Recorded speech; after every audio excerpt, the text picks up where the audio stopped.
Hello friends, பார்த்தீங்கன்னா இன்னைக்கு சிறகடிக்க ஆசையில நம்ம முத்து வந்து மீனாவுக்கு ஒரு சர்ப்ரைஸ் பண்றாரு. என்னன்னு பார்த்தீங்கன்னா, அவங்களுக்கு வந்து ஒரு அக்கௌண்ட் ஓப்பன் பண்ணி அந்த அக்கௌண்ட்ல வந்து மீனாவோட பிசினஸ் அக்கௌண்டாவே அவர் வந்து ரெடி பண்ணி கொடுத்துருக்காரு. அதை பார்த்துட்டு வீட்டில் எல்லாருமே ரொம்ப மகிழ்ச்சி அடைஞ்சு ரொம்ப சந்தோஷப்படுறாங்க.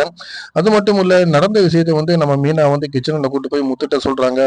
ஆண்டி தான் இந்த மாதிரி எல்லாமே பண்ணாங்க, என்னை வந்து மகாலுக்கு வர விடாம தடுத்து என்னுடைய ஆர்டரை வந்து நாங்கள் என்ன வந்து கெட்டு போகணும் அப்படின்னு அவங்க ஐடியா பண்ணி இந்த பிளான் பண்ணியிருக்காங்க அப்படின்னு சொன்ன உடனே முத்து வந்து ஷாக்காகி போய் நேரம் என்ன பண்றாருன்னா, சபையில வச்சு எல்லாத்துக்கு முன்னாடியுமே வந்து ஓப்பனா வந்து இதை சொல்றாரு. இங்க பாருங்கப்பா, இந்த அம்மா என்னென்ன பண்ணியிருக்காங்க பாருங்க. அதாவது வந்து மீனாவுக்கு போட்டியா இருக்கவங்களே வந்து அவங்களுக்கு ஆதரவா சப்போர்ட் பண்ணி மீனாவை வரவிடாம பண்ணியிருக்காங்க அப்படின்னு சொன்ன உடனே நம்ம அண்ணாமலைக்கு கோவம் வந்து கூப்பிட்டு சத்தம் போறாரு. விஜய் அதெல்லாம் இல்லை, அவங்க போய் சொல்றாங்க அப்படின்னு சொல்லும்போது அவங்களுக்கு சப்போர்ட்டா மனோஜ் நம்ம ரோஹிணி சப்போர்ட் பண்றாங்க.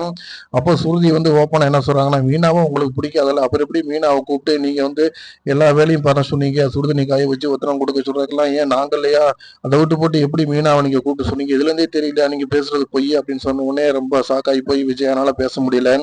அப்ப நம்ம வந்து அண்ணாமலை வந்து சத்தம் போறாரு, விஜயா இனிமேல் உன்கிட்ட நான் பேசுறதே வேஸ்ட், நான் என்ன சொன்னாலுமே உனக்கு புரியுமா, இது உனக்கு அறிவே இல்லை அப்படின்னு சொல்லிட்டு அவர் போயிறாரு. இப்படி எல்லாமே வந்து மீனாவுக்கு ஆதரவா சப்போர்ட்டா நடக்கிறத பார்த்துட்டு விஜயா ஷாக் ஆகி ரொம்ப மிரண்டு போய் நிக்கிறாங்க. அந்த மாதிரி டயத்துல வந்து என்ன ஆகுதுன்னு பாத்தீங்கன்னா, முத்து வந்து ரோஹினியோட மகனை பாக்குறாங்க. அடுத்து என்ன நடக்குதுங்கிற பார்க்கலாம். லைக் பண்ணுங்க, ஷேர் பண்ணுங்க.